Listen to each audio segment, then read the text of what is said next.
20 years for this revelation, what we're going to be seeing. But the Jews were waiting for more than 70 years for the walls to come down so that they could get in and to see these ancient manuscripts. Nehemiah, tell us about that. Well, what really illustrates this for me, Michael, and it's a great picture of what happened, is there was this very important collection of Jewish manuscripts in Moscow that were held by this man named Gunsberg. So the Gunsberg collection was purchased in 1917 by what later became the National Library of Israel, was at the time just the Library of the Hebrew University of Jerusalem. And it was being boxed up to be sent to Jerusalem. It was purchased with cash money, boxed up to be sent to Jerusalem. And what happened in 1917? The communists came to power. They hated Jews, hated Jewish history, just as they hated Christians and Christian history. These were rabid atheists, and they stuck them in a warehouse somewhere. And we waited for decades to get these manuscripts that are ours, that we paid for, and we weren't allowed to see them. Now, at the same time that these manuscripts were freezing in Moscow, the Gunsberg collection, there was another collection called the Furkovich collection, which had been collected by a Karaite Jew in the 1800s named Abraham Furkovich. He sold his manuscripts, which is the largest collection of Hebrew manuscripts in the world to this day. He sold them to what was the Russian Imperial Library and what later became the Russian National Library. So these manuscripts were known in St. Petersburg, which at one time was Leningrad, and now once again is St. Petersburg. These manuscripts were known, and scholars managed to get one Bible manuscript, which became the most important Bible manuscript in the world after the Aleppo Codex. It was called the Leningrad Codex. Well, it turns out Leningrad Codex is a bit of a misnomer because there are over 3,000 codexes of the Bible in Leningrad, in St. Petersburg. And one of the really important things that's happened with this worldwide digitization of manuscripts is I can now go to the National Library of Israel, and instead of pulling out these microfilms and swirling them, I can actually pull it up on the computer and see those manuscripts in a much more efficient way. So how did these manuscripts then turn into microfilm to where you could access them? So what happened is when the Soviet Union fell, the Israeli government went into full gear. They said, okay, we don't know how long it is till the next fascist regime, communist regime comes to power. And they did a couple of things. One of the things they actually did at the very same time is they sent a mission over to Ethiopia to get the final Jews they could out of Ethiopia, because when the Soviet Union fell, the communist regime in Ethiopia that was keeping the Jews hostage also fell, and they brought over tens of thousands of Jews. And so at the same time they were doing that, they said, we're going to get the manuscripts out of Ethiopia. We're going to get the Jews out of Ethiopia. Let's get the manuscripts, at least images, out of the former Soviet Union. So they sent over a mission to St. Petersburg, Russia, and they were allowed to photograph thousands of Bible manuscripts and other Hebrew and Jewish manuscripts. And those microfilms are now held at the National Library of Israel. And what happened in the last year is they took those microfilms, ran them through this infrared digitization machine so they could get high resolution images off of the microfilms. And now you can go to the National Library of Israel, and instead of pulling out a microfilm, which is very tedious and slow, you just pull it up on your computer. I remember back in the day, and this is sometime around 2003 or thereabouts, I was looking for Hebrew Matthew manuscripts, and I had a lead on one manuscript in St. Petersburg, Russia. And so I wrote it on the thing on a little piece of paper, handed it to the librarian.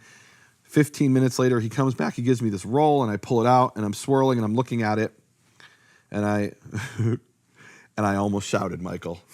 Because in there I found Hebrew Matthew, but I also found in Hebrew Mark, Luke, and John. Now, at the time, I didn't know what those texts were.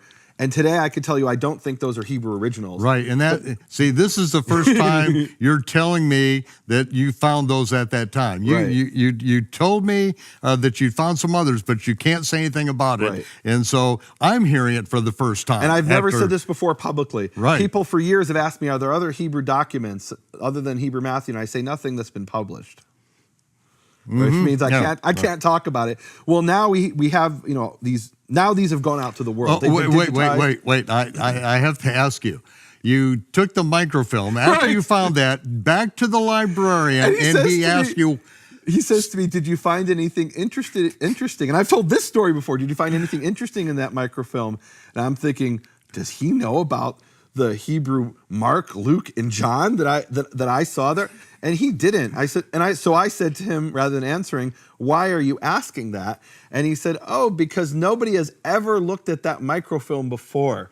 This was like sometime around the early 2000s. These microfilms have been made in 90, 91. And so they've been sitting there for over 10 years, and no one had ever pulled out that microfilm to look at it. And how long would it take Hebrew scholars that fluently read it, how long would it take them to look through and decipher all these things? Many lifetimes. Just to look at them and study them would take many lifetimes. And you found Matthew, Mark, Luke, and John. In Hebrew. Now, the Matthew I was expecting to find, I certainly wasn't. And here's the really cool thing. At the end of Hebrew Matthew, and this is in just about every manuscript of Hebrew Matthew, it says, thus ends the Gospel of Matthew, and now shall come the Gospel of Mark. And you see that in these manuscripts, but there's no Mark. It's not there, except for in this manuscript from St. Petersburg, Russia, and it turns out another manuscript. There's two manuscripts that have that. Now, at the time I saw these, I said, I don't know if these are Hebrew originals or not, or if they're just translated from some other language.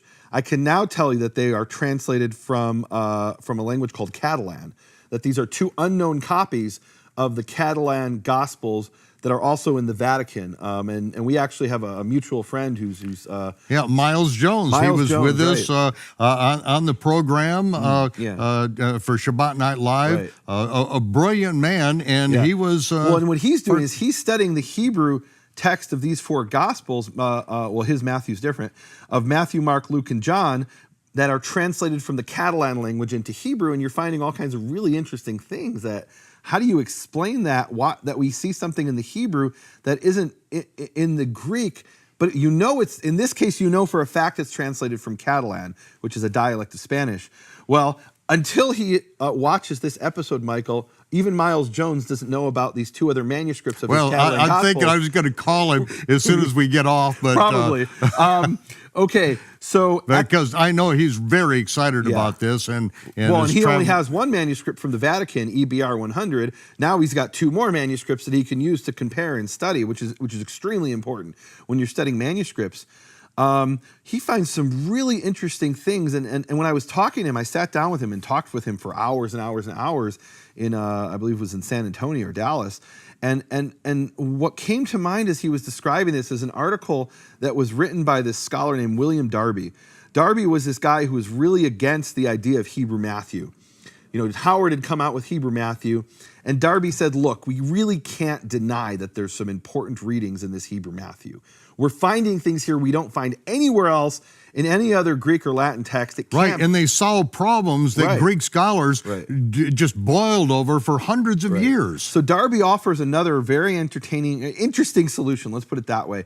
He says, clearly this isn't, and I'm paraphrasing here, right? He says, this doesn't look like it's translated from Greek or Latin, but maybe it's translated into Hebrew, because he knows it can't be a Hebrew original, right? That's the starting point for people like Darby. It can't be a Hebrew original. So instead he proposes maybe this was translated from some old Greek or Latin text that we don't have anymore, that's closer to the original Greek, and therefore it brings us these interesting readings that we don't have in our standard Greek. In other words, it started out in Greek, was translated into Latin, and then into Hebrew, and our Hebrew that we have brings us stuff from the original text that's even now different in the Greek. It seems like a lot of steps. I mean, Occam's razor says that all things being equal, the simplest explanation is the best. In either way, even if Darby is right, that means there's immense value in these Hebrew documents. Even if they are translated from some lost Latin or Greek text, they're bringing us things we don't have in our current Latin or Greek text. But they're still not going to explain the figures of speech that only make sense in Hebrew. Not in Shem Tov's Hebrew Matthew, but maybe in some of the other documents. And certainly that explains in the Catalan Hebrew Gospels, meaning that can explain why we see these things in the Catalan Hebrew Gospels that Miles Jones is studying that blows you away. You look at this and you say, this makes so much more sense than what's in the Greek, and it ties into all kinds of things. So maybe they were translated into Hebrew from some lost version we don't have. Now, with all that said, can we talk about the Hebrew Revelation, Sloan 273 from the British Library? Would you let me pull that up? Let's go to Revelation. Okay. This is, Revelation this is chapter treasure. 1. This really is, it's one of these golden nuggets that And I'm going to follow along with the King James here. all right. So, So I'm going to start in verse 17. It says, "V'kasher ha'iti oto nafalti el raglav kemet." And when I saw him, I fell upon my at his feet like a dead person. V'sam hayad yamino alai. And he okay, put, let me give you the context. Yeah. John, this is the revelation that John receives. He sees Yeshua in his glorified body, and he is just, he's wiped out. He just falls down like a dead man at his feet. There's no strength in him. Vayomer, and he said, and I guess Yeshua is speaking here from the context, Al tira ani harishon v'acharon. Do not be afraid or do not fear. I am the first and the last. Ve'achai v'ha'iti met. And the one who lives, and I was dead. The first and the last? That's what it says. Yeah. Do you have something different? No, I was just, Okay. Yeah, okay. Yeah, okay. I was dead and I'm alive and was dead. V'hinei chai ani le'olmei olamim, and I live forever. Behold, I live forever. Amen. And he says, V'yesh li et hamasmirim hamavet v'asheol. And I have the nails of death and Sheol. That's what it says in this manuscript. Anybody can go online and see this in the British Library website. You can go to my website, nehemiaswall.com, see the full text and translation of this, transcribed into modern Hebrew and translated. He says, I have the nails of death and Sheol. The nails of death and hell, Sheol. Yeah. King James says keys. The keys. The keys. And you got How to does wonder that- whether this is a Hebrew original or it's translated from some lost Latin or Greek text. There's something going on here. Keys, and you think, well, okay, nail is just a mistake, right? But nails, there's some association in the New Testament about nails. What's the first thing you hear about, Michael, when you hear Yeshua holding nails? The nails that nailed him to the cross.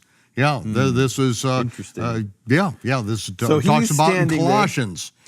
Nailing the doctrines and commandments of men to the cross in his death. So he talks about the nails of death and Sheol, and there it has keys. And I'm thinking, this is weird. This is very strange. So I look up in Jewish sources, and I find immediately two references to nails that are related to this. One reference is it talks about how people take nails, and this is 2,000 years ago. They take nails and they bend them, and they stick them into a door and use them as a key, which is really interesting. Bent nails used as a key. keys. Right. Now, I have held, Nehemiah, I've held in my hands just handfuls of 9-inch nails from the crucifixion site. This is in Wyatt's Museum when I was helping to Ron Wyatt to build his museum and to set this up. And these rusty old nails, and he said that this is what he was able to bring back from the crucifixion site in the excavation site. And these nails were bent on the ends. Bent on the ends because as they nailed them through the wrist and through the feet of the people, then they would bend them over with the hammers, bend them over. So they're literally bent nails that could be the same as the keys. Right, and you could actually go to the Israel Museum, and there's this is the only time it's ever been found in archaeology. They found an ankle bone with a nail through it at a place called Givat HaMivtar. It's at the Israel Museum. It's not from Yeshua. It's from a man whose name was Chag Kol. We don't know much about him, but we know he was crucified. And you see there the exact same thing. The nail is bent on the end so that this guy Chag Kol wouldn't pull his leg out. Right? He's stuck in the cross. And it's actually the only other example we know from archaeology of a person being crucified with nails, but there it is. Some poor innocent Jew who was murdered by the Romans, crucified. Now, the Hebrew version, Sloan 273 in the British Library, has nails. The Greek, every Greek text has keys. and we find out that people would turn nails and use them as keys, and we find this can't be a coincidence, Michael. Right. Something's going on here with these texts, and there we have the Hebrew opens up another dimension that we are not seeing in the Greek. One other reference I found, Michael, which is really cool. And the nails of death and the grave. Right. So what does that mean? Grave. So what does it mean? He has the nails of the keys of death and Sheol, or the nails. Look, this is coming from the Jewish perspective, reading a Hebrew text. It's pretty clear to me what he's saying is what Isaiah talks about, that death is going to be defeated. He's going to overthrow and destroy Sheol, right? And when the end times comes, people aren't going to die anymore. And what he's saying is, I've got the keys to get you out of death and Sheol. I think that's what he's saying. That's powerful stuff, really powerful, and it's nails here. Wow. So what are the keys? According to the Hebrew Sloan 273 in the British Library, they're the nails of the crucifixion. That's cool stuff. Wow. I mean, this is heavy stuff, Michael. This is really cool. There's a lot going on You'd here. never see it in just reading the King James or the Greek. Right. You'd never find that. Just in the Hebrew. And so the Hebrew opens up a new dimension, and whether it's the Hebrew original or like Darby said, and what Miles Jones is seeming to discover in the Catalan Hebrew Gospels is maybe these things were translated from some lost Greek or Latin, but we're getting information here that is missing in the Greek. I mean, this is an important area of research, Michael, and it breaks my heart. I want to share a story of something that happened. We're running out of time, but I got to share this story. So I was, doing this, so T-Bone's pestering me. Let's look for New Testament stuff. Let's look for New Testament stuff. And I tell him about that Hebrew Sloan 273, which I had known about for over 15 years. And I just couldn't find it. And within 1 hour, he finds it on the British Library website. And again, it's what's happened in the last year. The worldwide digitization project has changed the world. We can now access this document. Now, there was one document that was not online. I want to show this to people. This has never been publicly shown before. Okay. This document, this is a brand new discovery that turns out, and I'd known about this for years, I just didn't have access to it. It turns out there's a manuscript in Dublin, at a library in Dublin, and here we are about to see it. So this is it. And this is, now Sloan 273, Michael, is chapter 1, and it breaks off in the middle of chapter 2 of the book of Revelation. The rest of the book of Revelation continues here in chapter 2 in this manuscript from Dublin, in Hebrew. So no one's ever seen this. No one's ever seen No this one's before. seen this before I haven't in even public. seen this before. This is a Hebrew manuscript of the book. Now, is this a Hebrew original or translated from Greek? I don't know. I haven't even had time to study it. I'm looking for my 1,000 instances of Yehovah. But what's really interesting about this is I took this to a scholar in Israel who is probably the top expert in the world about Hebrew manuscripts in general. And I said, there's no record of this manuscript in any of the databases in Israel. I have on this flash drive photos. I want to give this to you. I had to contact the library in Dublin and say to them, hey, I'm looking for this manuscript. They said, well, that doesn't exist. Oh, you mean this other manuscript? In other words, I had the wrong reference number.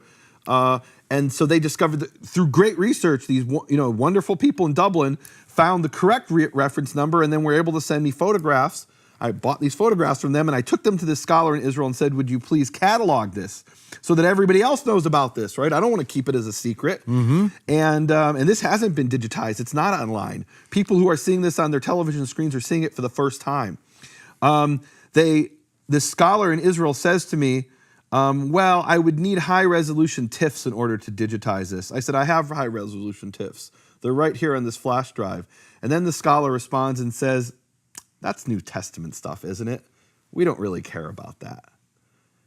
And I thought, wow. For years I've had this sneaking suspicion, this theory, that the reason people aren't studying these texts is because the Jews who are experts in Hebrew don't care about them, and the Christians who are experts in Greek are, first of all, invested in the Greek. Yeah, and they don't have the Hebrew expertise. Yeah. And it was confirmed in some way by this scholar saying to me, oh, that's just New Testament stuff. That's just Christian stuff. What do you mean this is a Hebrew document that nobody else knows about? I want the world to know about it. And the way to get it known about is to put it in the catalog so any scholar can find this. And they wouldn't do it. And so it's not just a theory anymore. That I call this we call this in Hebrew, it's fallen between the chairs, or in English you say it falls between the cracks, right? It's missed because it's like, in a sense, interdisciplinary, right? You've got the Hebrew experts and the New Testament experts, and they're generally different people and have different interests, right? They're not interested in the same thing, but this should be important. And look, there's one manuscript that I got from the Cambridge University. This was a manuscript that was very difficult to get. It wasn't digitized. They wanted $750 for the photos. I paid it. Get the photos, and I, within an hour of studying it, could tell you 100%, number one, this is a manuscript translated from Greek, and number two, it really has no value as a Hebrew text, because it just was a straight translation from Greek. It's not like these other things we're talking about. So did I waste $750? Absolutely not. Now I know that manuscript is a dead end, and I also have something to compare these other manuscripts to. I know what a Greek translation sounds like now, a pretty bad Greek translation, right? So it was a very important research. I mean, this is what happens in research. Sometimes you hit a dead end, but that dead end is important too. When you Even the dead ends are expensive. Well, they're expensive too. Well, it kind of reminds me in the Siloam tunnel, in Hezekiah's tunnel in Jerusalem. It's an ancient water tunnel that they dug in order to bring water into the city of Jerusalem during the Assyrian siege. And it's mentioned in Isaiah and it's mentioned in Kings. And what they did is they dug from two different ends, and it's S-shaped, and they met in the middle. Well, what you see as you're walking through this tunnel are what archaeologists call false starts. So they dig, and then they're going in this direction. They realize, that's the wrong direction. So they go back, and they're digging through solid limestone with iron axes and adze, and then they, so it's kind of like a false start, and you realize, okay, that's not the direction we need to go. Let's back up a little bit and go in the other direction, right? And there's a lot of false starts. But without those false starts, they would have never found their way. So what I've come to the conclusion after years of study is, finding the answer as no is not a bad thing. I don't need the answer always to be yes. I don't need every manuscript to be the most important manuscript in the world. I just want to know the truth. And whatever that truth is, I know it will set me free. It will set me free. Can I get an amen, Michael? Amen. The truth will set you free. So can I read to you from, just really quickly, you mentioned before James was an epistle written in Hebrew to the 12th. I just want to quickly read to you from the British Library, this manuscript that was in the Royal Collection, 16A2, Michtav Yaakov HaShaliach, the letter of Yaakov the Shaliach, the messenger. Amal Yaakov Eved Elohim Vadonai Yeshua HaMashiach, saith Jacob, Yaakov, the servant of God, and Lord Yeshua the Messiah, Lishnei Masar Shvatim HaMefuzarim Shalom Lachem, to the 12 tribes, peace to you. And I read that in Hebrew, and it's written in the Sephardic script, the Sephardic hand, and I got to wonder, when he sent out this letter, maybe he sent out one in Greek, and maybe he sent another one out in Hebrew, and maybe, just maybe, we don't know, this is a descendant of that manuscript that was then handed to King Henry VIII as a gift to some Jewish community that had received it. I don't know. There's all kinds of things out there, Michael, that nobody is bothering to study. Now, the thing I've been waiting now weeks to share, and I hope you're going to let me share it, is the issue of what we found in the Vatican. Can I at least set it up and tell the people what I found in the Vatican? Okay, all right. We got a couple minutes here, and we're going to have to constrain you to come back for another program, because I want to get into the meat of these Gospels. Okay. But what'd you find in the Vatican? So you'll let me read those Gospels the way I read this? I want people to hear it. I want this word to go around the world. So, Michael, there I was back in the day, looking at this microfilm, and it has hundreds and hundreds of pages. And I'm finding all kinds of pages of all kinds of documents. There's a children's book, and there is a book in German. But most of these are Hebrew documents. These are the loose pages. You have the Vatican has thousands of manuscripts, and pages fall out over the centuries. And they'd find a page on the floor, they'd find it in a bookshelf, and they'd say, we don't know which one this goes to. Let's stick this in the junk box. And just century after century, they'd put pages in the junk box. And I was able to get a microfilm of everything in that junk box and look through it. And I'm looking at page, and I don't know what's in there. I'm not expecting to find anything. It's a lot of false starts, a lot of dead ends, right? But you get the false start, and you back up and you go the right direction.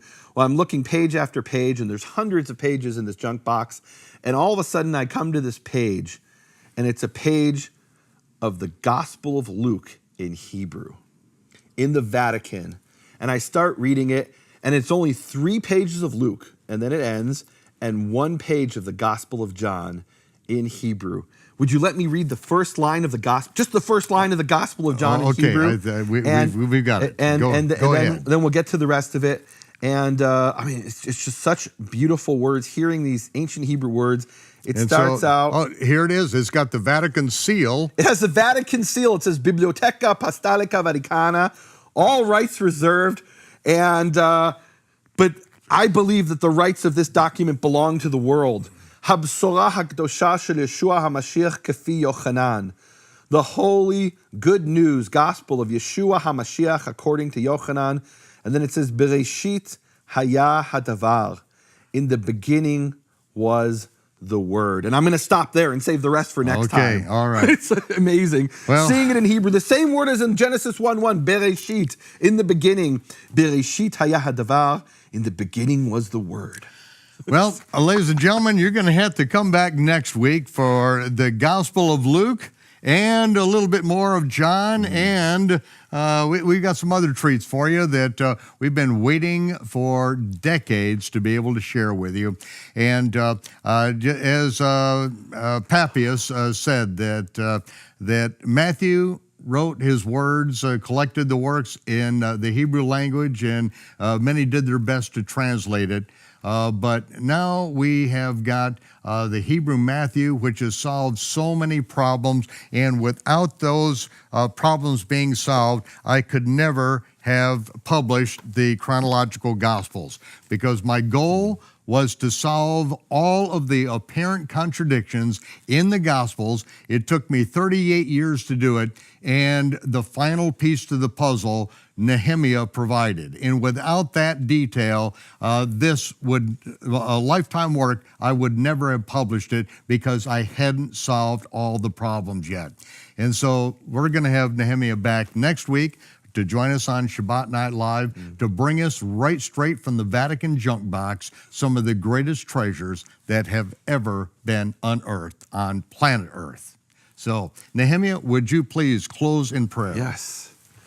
Yehovah Avinu Shabbat Shemaim, Yehovah our Father in heaven, thank you so much for letting me be alive today in this period when knowledge is increasing, as it says in Daniel 12. Yehovah, that period of knowledge increasing, we see that as the time of the coming of your messenger, of the Messiah. May that be soon. May he sit soon on the throne of David here on earth and bring peace to the world. In your holy name, Yehovah. Amen. Amen. Shabbat Shalom to our fans. Shavua Tov. Have a good